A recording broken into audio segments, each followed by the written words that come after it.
मैं डॉक्टर अरविंद कुमार सिंह आप सभी का हार्दिक स्वागत करता हूं।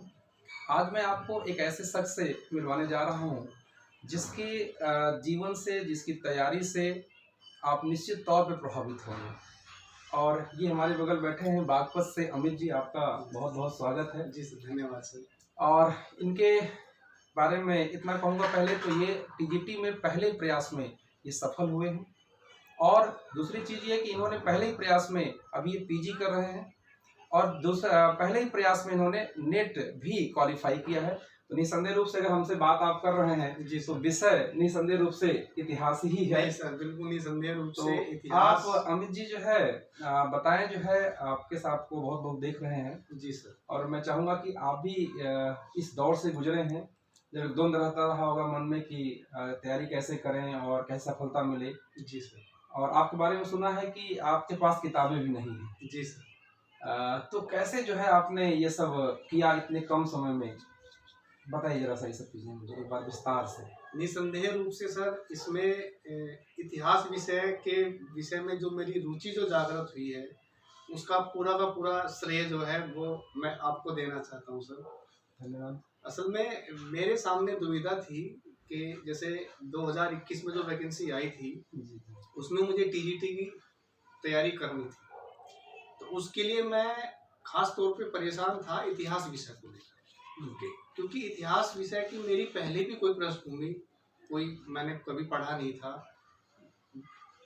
यहाँ तक कि इवन बीए में भी मेरे पास इतिहास विषय नहीं था। मतलब कभी इतिहास भी नहीं पढ़ा है और इतिहास विषय बीए में मिलेगा है। जी सर। तो ये जो है बहुत बड़ी बात है। उसके बाद ऐसे बड़े विषय को, इतिहास एक ऐसा विषय है जिसमें दो विषय समा जाए। जी जी सर। मुझे चयन कैसे कर लिया आपने? सर मैं डर लग रहा था। सर डर तो लग रहा था। मुझे औरों ने भी कहा कि जब इतिहास विषय तो बहुत टफ पड़ता है, उसमें बहुत सारी चीज़ें याद करनी पड़ती हैं, बहुत सारा कुछ। तो मैं इसी सब को लेके मैं ढूंढ रहा था यूट्यूब पे। बहुत सारी प्रैक्टिस क्लास आती हैं उसमें, तो उन्हीं में से मुझे आपकी जो है प्रैक्टिस क्लास जो चलती है यूट्यूब पे चलती थी, मैंने वो देखी। तो उसमें जो आपका पढ़ाने का तरीका, आपकी जो शैली उसमें थी, जो आप एक ही क्वेश्चन को कैसे विस्तार से उसमें एक्सप्लेन करते हैं, कैसे कई सारी चीज़ें एक ही क्वेश्चन के अंदर आप जो है बताते हैं उसमें, तो वो चीज़ मुझे बहुत अच्छी लगी। तब वो वीडियो देख के मुझे ये लगा कि हाँ, जो मेरा जो लक्ष्य है, उस लक्ष्य को पाने के लिए ये जो प्लेटफॉर्म है, ये बिल्कुल सही प्लेटफॉर्म मुझे अगर मिल जाए, तो उसी को मैंने अपने मेहनत के केंद्र में रखते हुए अपनी तैयारी को करना शुरू किया। उसमें जैसे आप जो है पढ़ाने के साथ साथ मोटिवेट भी करते रहते हैं, तो उस चीज़ का मैंने बहुत फ़ायदा लिया उस चीज़ का, और उसी चीज़ को केंद्र में रखते हुए मैंने अपनी तैयारी शुरू की। उसमें आप इतिहास विषय के साथ साथ में मोटिवेशन वाले स्पीच को भी आपने ध्यान रखा? जी सर। उसका क्या रोल रहा? उसका रोल ये रहा क्योंकि एग्जाम देते देते भी काफ़ी टाइम हो चुका था जी। एक तरह से मन में निराशा के भाव उत्पन्न होने लगे। बिल्कुल। जैसे आप सोच रहे होंगे, बस एक मैं आपको रुकूंगा, आप सोच रहे होंगे कि मैंने कहा पहले प्रयास में, निसंदेह रूप से पहले प्रयास में हुआ है, लेकिन चूंकि ये इतिहास में पहली बार में इन्होंने चयन लिया है। इसके पहले ये इंग्लिश से आप टीचर भी रहे? जी सर। ये इंग्लिश से DU दिल्ली में ये पढ़ा भी रहे थे। 8 साल नियर अबाउट आपने टीचिंग भी किया है, लेकिन इतिहास से कोई सरोकार नहीं था। जी बिल्कुल सर। तो एक जो है मन में डर रहा होगा। मन में डर रहा, लेकिन सर जब मैंने आपको देखा पढ़ाते हुए तो मेरा सारा डर दूर हो गया।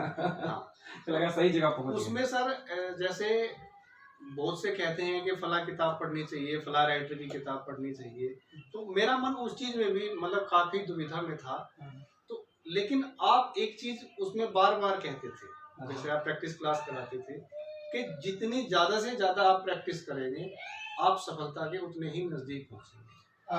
कितनी बार प्रैक्टिस किया होगा लगभग? कुछ वीडियो का मतलब near about 10 bar, 15 bar, 20 bar? Sir मेरे पास आपने यूट्यूब पे जितनी भी प्रैक्टिस वीडियो आपने डाली है, वो लगभग 250-260 के करीब मेरे पास वीडियो है। जी सर। वो सारी मेरे पास सेव है। मुझे भी नहीं पता है कि 260 वीडियो है मेरा। जी सर, आज भी। और एक वीडियो मुझे खुद नहीं पता मैंने कितनी बार देखी। मतलब हर चीज़ आपका एक एक डायलॉग, एक एक एक्शन आपका वो सारा भी याद होता चला गया मुझे उसमें। और फिर मैं एक और मैंने जैसे पहले तो मैं एक ही वीडियो को कई बार देखता था, कई बार ऐसा भी होता था कि जैसे वहाँ जॉब करता था तो लाइव क्लास में नहीं ले पाता, तो लेकिन फिर भी कोशिश की कि लाइव क्लास में, और उसमें मैंने एक नई चीज़ शुरू की। मैं पहले ही आपकी क्लास शुरू होने से पहले ही कॉपी और पेन लेके बैठ जाता। ये देखिए बड़ी बात जो मैं बार बार कहता था, आप लोग पीडीएफ के लिए जो डिमांड करते हैं कि पीडीएफ दे दीजिए पीडीएफ, देखिए वो पीडीएफ आपके लिए बहुत खतरनाक है। मैं बार बार ये कहता था कि जो है आप जो है पीडीएफ की जगह अगर आप कॉपी कलम लेके बैठेंगे तो आप निसंदेह रूप से बहुत बेहतर करेंगे। जैसे मैं कहता था कि अगर यहाँ गट्ठा पड़ता है तो किसान की निशानी है, और यहाँ गट्ठा पड़ता है तो स्टूडेंट की निशानी है। बिल्कुल, इन्होंने उस चीज को फॉलो किया। बिल्कुल सर। अच्छा, ऐसा नहीं लगा कभी कि जो है हम ऑफलाइन या ऑनलाइन का कुछ द्वंद मन में कि हम ऑफलाइन पर ऑनलाइन पढ़ रहे हैं? नहीं सर, आपसे जुड़ने के बाद मुझे ऐसा बिल्कुल भी महसूस नहीं हुआ, क्योंकि जो कंटेंट क्लास में बैठ के मिल सकता है वो कंटेंट मुझे बेहद आसानी से और बेहद ही अच्छे तरीके से वो मुझे ऑनलाइन उपलब्ध था मेरे लिए। कभी कभी ऐसा नहीं लगा कि बीच में कि अचानक मैंने बहुत बड़ा डिसीजन ले लिया, इतिहास पढ़ने का सब्जेक्ट बड़ा है? नहीं ऐसा सर, ये बताइए कि जैसे अब आपका चयन हो गया, जी बहुत बहुत सारी शुभकामनाएं आपको पुनः एक बार देता हूँ। लेकिन जो नए विद्यार्थी हैं जो इस समय संघर्ष कर रहे हैं, उन्हें आप क्या मैसेज देना चाहेंगे? उन्हें मैं मैसेज यही देना चाहूँगा कि एक तो जिस भी गुरु से आप कोचिंग ले रहे हैं या पढ़ रहे हैं, जिनके भी मार्गदर्शन में आप अपनी तैयारी कर रहे हैं, सबसे पहली बात है अपने गुरु पे पूर्ण विश्वास रखें। क्या बात है, बहुत बढ़िया। मतलब श्रद्धा माने लभते ज्ञानम, बिना श्रद्धा के आपको ज्ञान नहीं होगा। जी सर। आप किसी से, बिल्कुल बहुत अच्छी बात कहा इन्होंने, आप मुझसे ही नहीं किसी से पढ़ रहे हो, कहीं से भी पढ़ रहे हो, आपको अपने गुरु के प्रति श्रद्धा जरूर होनी चाहिए। और एपीजे अब्दुल कलाम ने कहा भी है अपने अग्निउड़ान में जी कि माता पिता और गुरु, ये तीन शख्स ऐसे हैं धरती पे जो मनुष्य को बदल सकते हैं, निसंदेह रूप से। बिल्कुल। और आपको क्या लगता है कि जो है अब एग्जाम वाले नियर अबाउट 2 महीने या जो भी बच्चा होगा, अभी तो कुछ फाइनल एग्जाम का होना है, ये क्या रणनीति अपनानी चाहिए, जरा उस पर बताइए आप कुछ। सर इसमें जैसे मैंने भी जो लास्ट जो 2 मंथ थे उसमें जो रणनीति अपनाई थी, उसमें सबसे ज्यादा फोकस जो किया था वो प्रैक्टिस क्लास पे किया था।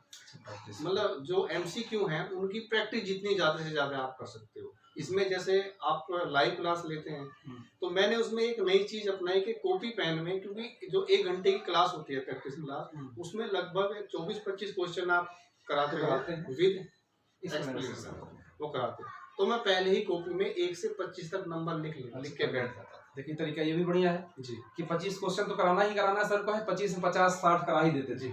और जो भी क्वेश्चन आया स्क्रीन पे, आप जैसे पहले आप पूरा क्वेश्चन पढ़ते हैं, तो मैंने भी पूरा क्वेश्चन पढ़ के अपना आंसर जो भी था उसका ABCD वो मैंने टिक कर लिया।